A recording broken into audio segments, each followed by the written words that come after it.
Bien, n'en voilà déjà, à la rescousse pour combattre votre ennui. Aujourd'hui on va reprendre le boulot sur notre 330 CI anglaise, rapatriée en décembre dernier. On va lui faire subir une remise à niveau accélérée, sur la base de l'historique de factures dont je dispose, en commençant par le plus urgent. Vérifier l'état de la vanne d'Isa, chargée de gérer l'admission variable. Ça vous rappelle un autre épisode récent peut-être. Au moins ici, non seulement la pièce se détaille, mais en plus elle est facile d'accès. De vis Torx bien visibles et on a juste la place pour retirer le boîtier dans son ensemble. On peut déjà remarquer que le volet ne servait plus à rien puisqu'il n'est plus solidaire du mécanisme qui commande la vanne. Et on a frôlé la catastrophe aussi puisque le pin de verrouillage était prêt à se faire la balle en direction des soupapes d'admission. Pas bon. Zéro effort pour le retirer. Au moins à ce stade, on sait que les quelques minutes que l'opération a pris ont été largement rentabilisées.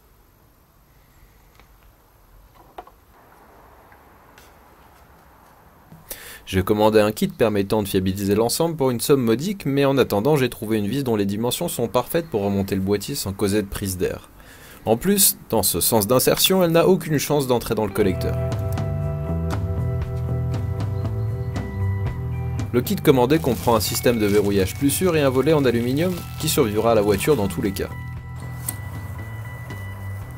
Son installation est toute simple et on met définitivement de côté une cause de panne des plus sérieuses.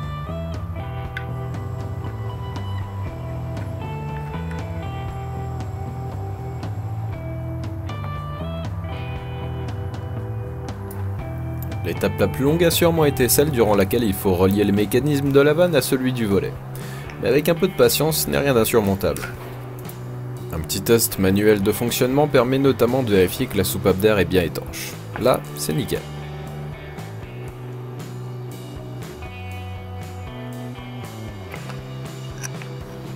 On va maintenant s'occuper de la vibration ressentie lors de certains freinages en remplaçant les disques avant qui étaient certes récents mais d'une marque totalement obscure. Ils sont manifestement voilés. Les boulons sont serrés bien au-delà du couple adapté et pour couronner le tout, il y a 2 antivols par roue. Évidemment, il en manque un. Mais par miracle, j'avais un adaptateur en rap dans mon garage qui s'avère être compatible. Si c'est pas de la chance, ça.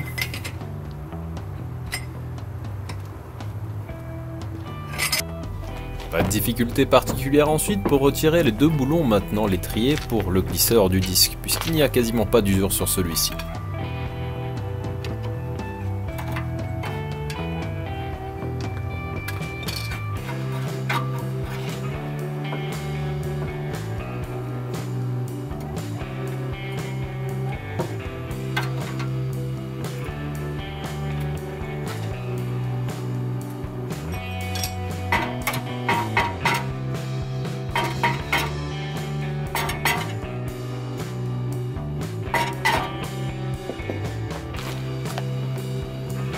Après avoir nettoyé la portée et dégraissé les pièces neuves, j'installe tout ça en sens inverse en utilisant mes capacités humaines de mesure du couple appliqué pour me faciliter la vie lors de la prochaine dépose de la roue. Évidemment, les antivols ont viré au bénéfice de boulons classiques. J'imagine très bien qu'au global, ces foutus antivols ont plus souvent causé de problèmes qu'ils n'en ont évité.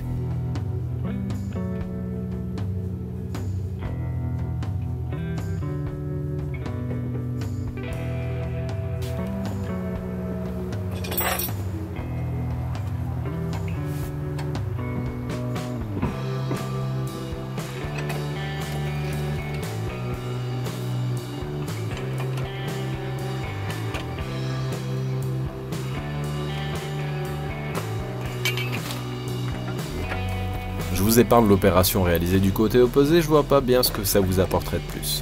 J'avais remarqué lors du remplacement de l'alternateur que certains galets étaient un peu bruyants et avaient du jeu. Je vais donc remplacer l'enrouleur et le galet tendeur. Pour cela, il me faut déposer le visco-coupleur avec son hélice ainsi que le carter de protection. La dépose du visco est souvent un moment redouté, mais avec une clé de 32 et un tournevis de l'espace, on y arrive sans trop de mal et surtout sans l'outil spécial qui, cela dit, est facile à faire maison.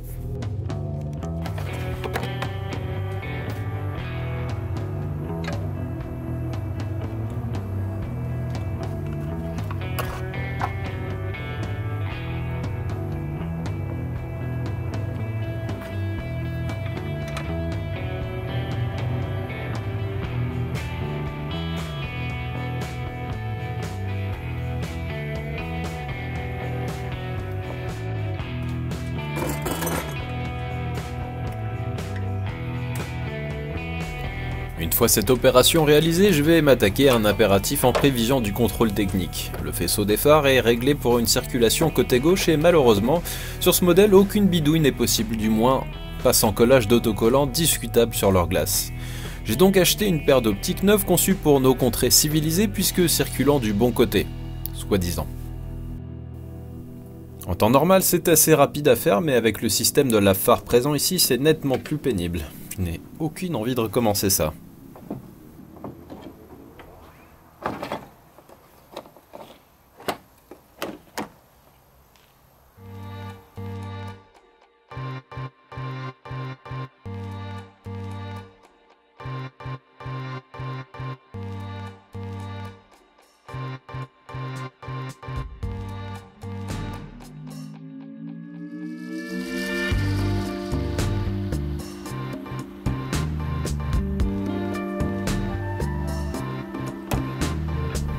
Une fois le contrôle technique passé avec succès, je remarque en revanche qu'une fuite de liquide de refroidissement se manifeste sous le vase d'expansion.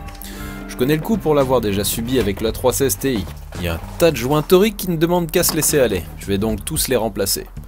Nombreux sont ceux qui changent le vase d'expansion pensant qu'il est fissuré, mais c'est finalement très rare et ça ne m'étonne pas vu sa qualité de fabrication. En revanche, sur les versions en boîte automatique, il y a une conduite supplémentaire qui permet le refroidissement de la transmission et avec un thermostat qui casse en deux lorsque le vase d'expansion est retiré de son support. Le mien n'a pas fait exception et je vais donc également le remplacer après avoir un peu galéré pour retirer les morceaux restants.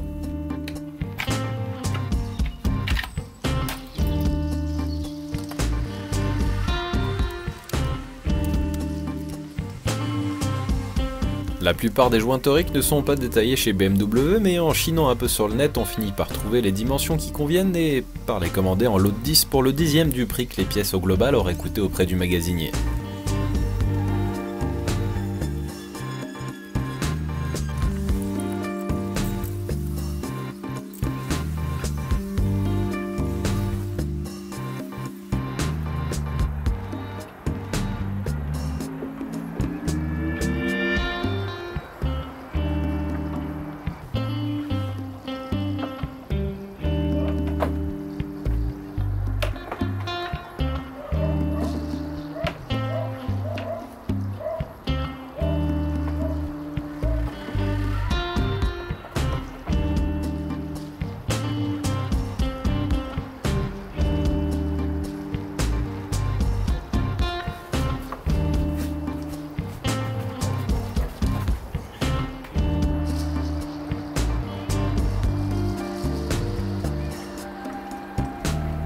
Après avoir remis le support en place, il faut convaincre le vase de se réenquiller dedans.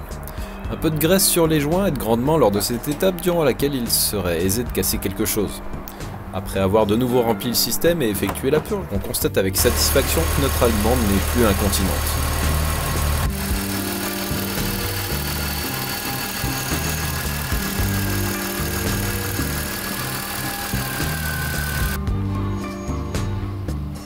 Passons maintenant à un autre entretien qui me semble impératif puisque je n'en ai pas trouvé trace dans l'historique fourni avec la voiture, la vidange de la boîte automatique. Un moment redouté par beaucoup, voire évité par certains qui considèrent que c'est le meilleur moyen de casser une boîte. Pour moi, ne pas le faire, c'est simplement s'assurer que ça va arriver. Alors quel que soit le kilométrage, faites-le. Si la boîte patine par la suite, croyez-moi, elle était vraiment sur la fin. Comme la coutume le veut chez moi, il me faut déjà 15 minutes à manœuvrer diverses voitures pour accéder à la place dont le niveau est plat. Allez, on sort tout. Bon, le chat c'était pas forcément indispensable. Tôt le lendemain, je suis d'attaque. Il fait un petit peu froid, mais on a une vidange de boîte à faire alors. On va faire avec.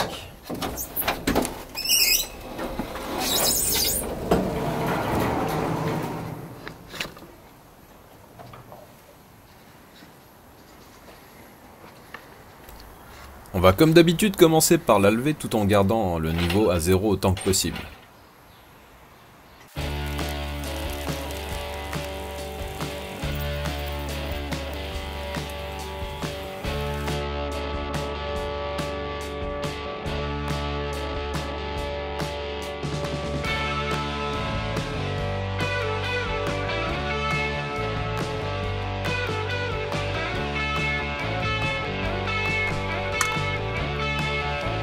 Le niveau à bulles confirme que là, on est pas mal. Première chose à faire, débloquer la vis de remplissage. Et là évidemment, comme la boîte n'a manifestement jamais été vidangée, elle est bien scellée en place. À deux doigts de foirer l'empreinte Sipan, je décide d'aborder le problème autrement. Par la voie la plus longue mais aussi la plus sûre. Je vais baisser la boîte au maximum pour pouvoir enquiller un outil digne de ce nom et pouvoir forcer sans que ça ait de conséquences fâcheuses. Pour ça, il ne suffit pas de déposer entièrement le support de boîte mais aussi certaines protections ainsi que le filtre à essence. Une fois être venu à bout de cette vis, je peux vidanger le carter de boîte. Il est un peu plus coopératif heureusement. Je vais maintenant retirer toutes les vis de fixation du dit carter. Il y en a une vingtaine il me semble. Je les ai toutes débloquées avec au préalable une petite tape au marteau pour éviter d'avoir à trop forcer sur leur tête torx relativement fragile.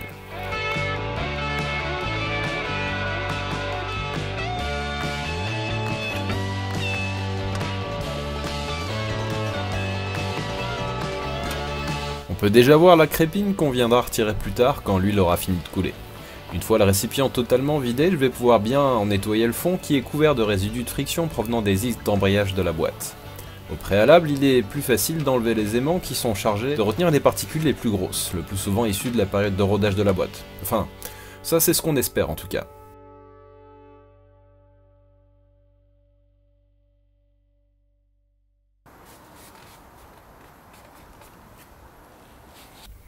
Je vais aussi en profiter pour le décaper un peu, j'aurais honte de le remonter dans cet état.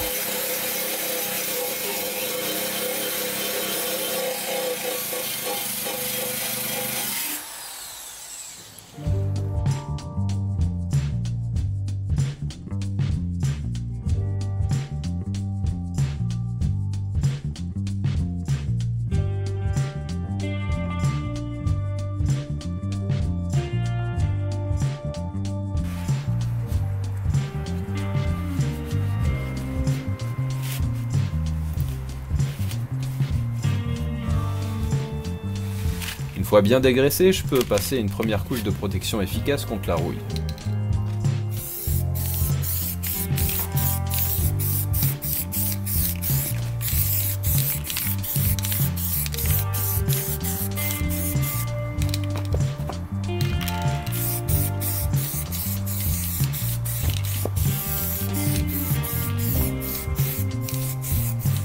Une seconde couche de noir satiné viendra apporter une finition plus sérieuse.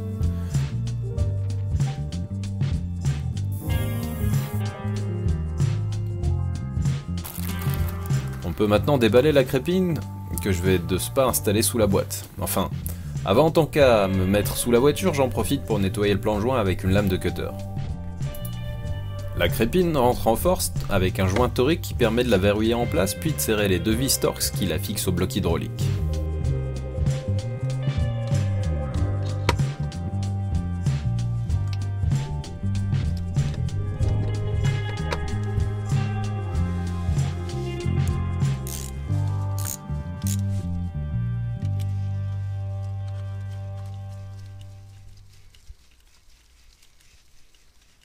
Je peux ensuite nettoyer les aimants qui ne sont pas saturés, mais bon, ça mange pas de pain.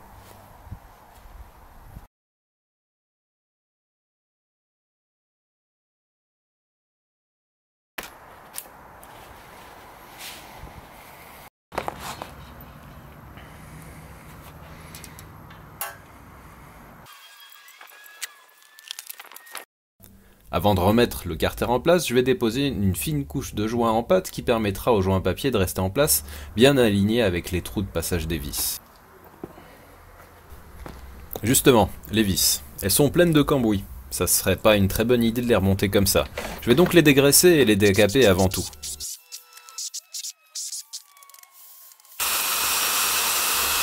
Une fois le carter remis en place, je peux commencer la remise en service. Au départ, moteur coupé, on va juste en mettre jusqu'à arriver au débordement de l'orifice de remplissage. C'est un peu long et pénible sans pont, mais on y arrive.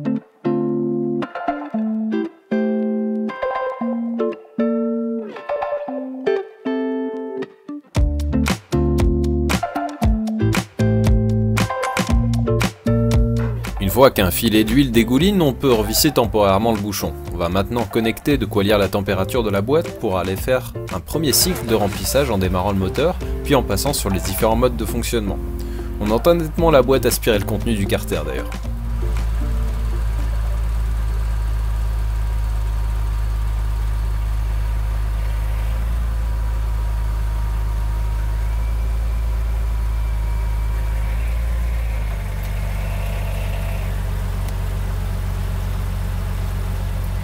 Si on veut gagner un peu de temps par la suite, on peut, après avoir coupé le moteur, remplir de nouveau un peu le carter.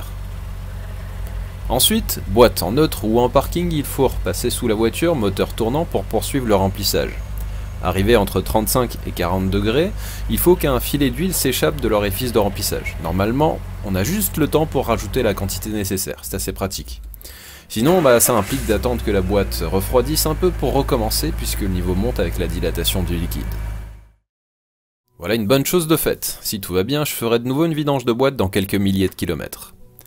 On va finir par une vidange moteur. Les M54 sont connus pour leur appétit en matière d'huile, donc j'ai choisi de passer en 10W60.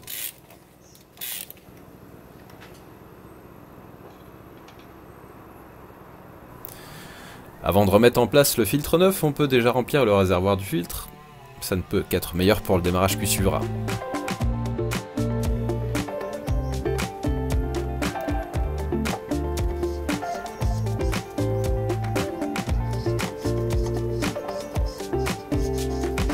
Voilà, une petite touche finale pour signer ces agréables opérations et il est temps de se dire à la prochaine. Avec cette voiture ou une autre. Ciao!